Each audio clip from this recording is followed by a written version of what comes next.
నాన్న నువ్వు ఇప్పుడు ఏం క్లాసు? ఫస్ట్ క్లాస్కి వస్తావు కదా, నెంబర్స్ వచ్చు కదా నీకు, నెంబర్స్ వేసావు 100 నుంచి 1 వరకు రివర్స్లో. ఇప్పుడు మనం లెస్ దాన్ గ్రేటర్ దాన్ నేర్చుకుందామా? ఓకే, అంటే లెస్ దాన్ అంటే ఏదైతే చిన్న నెంబర్ ఉందనుకో దాని దగ్గరికి లెస్ దాన్ సింబల్ వేయాలి, పెద్ద నెంబర్ అయితే గ్రేటర్ దాన్ సింబల్ వేయాలి.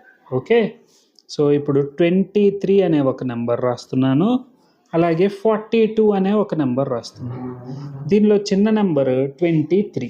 ఓకే, చిన్న నెంబర్కి ఇలా 1 పాయింట్ ఉంటే అది చిన్న నెంబర్ అని meaning.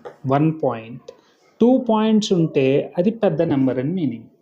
Okay, 23 is less than 42. Okay, అలాగే ఇంకో నెంబర్ చూద్దాం. చూడు, 52 అనే నెంబర్ తెలుసు కదా, 5 to 52. అలాగే ఇంకో నెంబర్ 3131. పెద్ద నెంబర్ ఏది? 52 అనేది పెద్ద నెంబర్. 52 పెద్ద నెంబర్ కాబట్టి పెద్ద నెంబర్ దగ్గర 2 పాయింట్స్ ఉండాలి.